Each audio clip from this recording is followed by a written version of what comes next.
Assalamu alaikum wa rahmatullahi wa barakatuhu. Bandiraɓe sehilaɓe jangiyankoɓe, en garti kadi e windande men hande. Allah wallino on noon, mi hollino on alkule ɗe e masɗe ɗe, mi hollino on baawo no masirte yeeso ngo, kadi mi hollino on baawo to masɗe ɗe gadima. Hande noon jangeten ko masɗe ɗe lombo e nder alkulal he. Mi wino on masɗe ma woni heedi yeeso, walla woni caggal, walla lombo, ni foti ari ardi. Kala masgal o ton wawi nadde, ma woni yeeso alkulal ngal, walla caggal alkulal ngal, walla lombo hakkunde, ari ardi.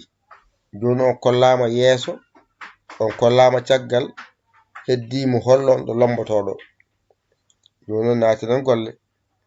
Joni gaddoyon kuɗol, mbaɗen ni momten kaɗo haala. Joni sen jiɗi wadde ɗum joni, ay sa waɗi ni,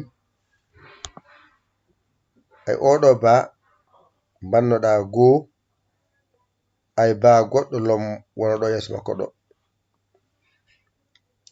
Joni kadi ƴetta ba mbaɗaga, ƴetta ba goɗɗo mbaɗa ɗo. Ay ɗo joni ko o lombi hakkude ɗo, mbiya babbe, ay babbe ɗo sa fuɗi ko ɗiɗi mbaɗɗa, mbiɗa baab baab. Nde wonno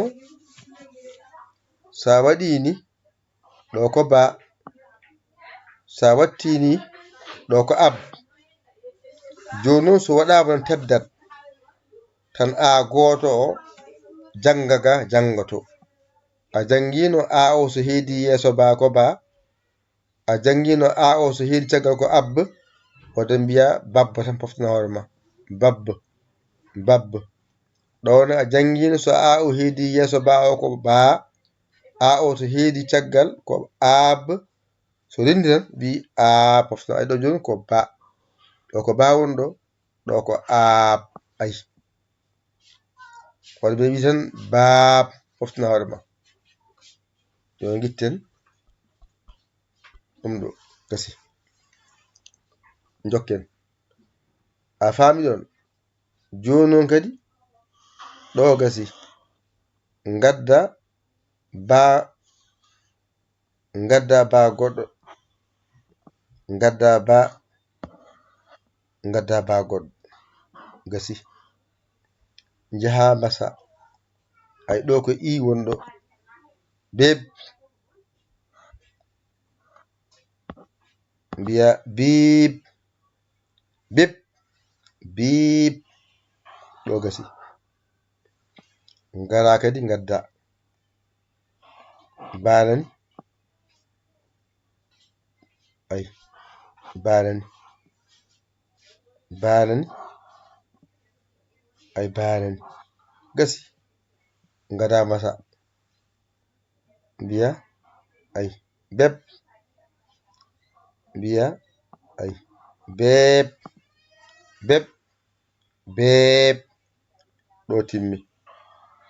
Beb beb beb beb, ngada ɗo. Ay ay ay ay, gasi. Ngara masa, ay bob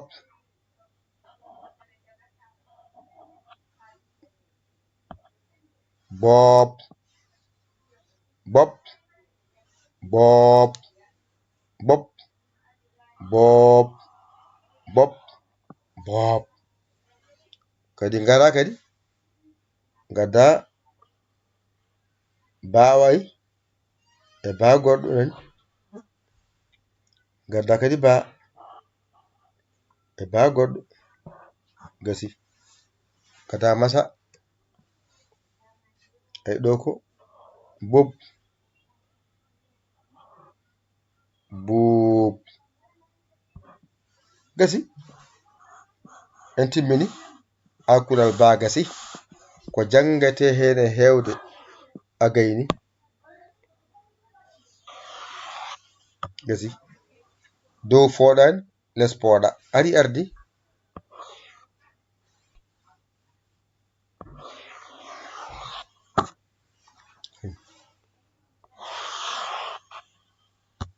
gasi joni jangen bab foɗani les baab bab baab aynen ɗo woni bab ɗo woni baab ɗo woni bib ɗo woni biib ɗo woni beb ɗo woni beeb ɗo woni bob ɗo woni boob ɗo woni bub ɗo woni buub gasi momta ɗum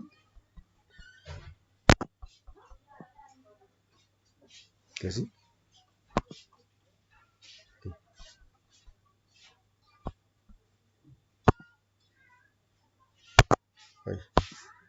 gasi joni jangen bab bab baab bab baab bib biib beb beeb bob boob bub buub momten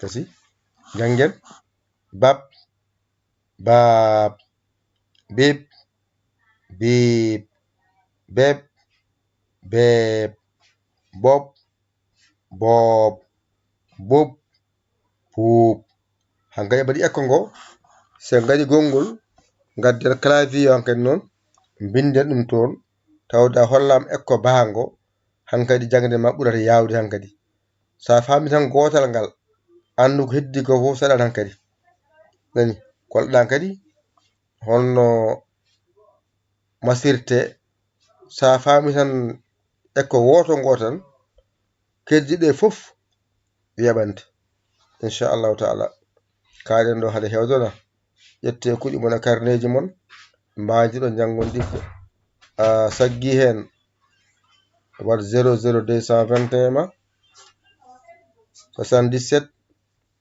906 14 81 tan mbaɗa yaya jiyawa sabo saggiroɗa a saggani ɗum jinmi keso jiɗɗo nadde bisimilla muɗum ara haalne sarɗiji no welimo o naata o yiɗa o acca cewdeje lawol ngol nan ɗon wat 00221 77 906 14 81 ko majjirma jangde he ko Dental Dina TV jahata nan toon mofti Dental Dina TV on wonɓe hen on janga ɓe mbaɗi hen balle mon e jingere moɗon kala jangowo hen waɗi hen ballal ma e jingere ma e duuso ma e galle jangde he ko jangata ko nafoore ma an aɗa suuɗi aɗa janga yo gadi sutto seeɗa mbaɗa hen aralbaji ma annene ko jangde he jeeɗa to mbaɗa wona fof aɗa janga hen aɗa naftoro hen waɗa hen jungo ma e ballal ma e jingere ma min ñaguima yo Allah hokke nande e famde ko musidɗo mon guiɗo mon saabu Allah ya yaali ko Sénégal alhamdulillahi rabbil alamina on jarama wassalam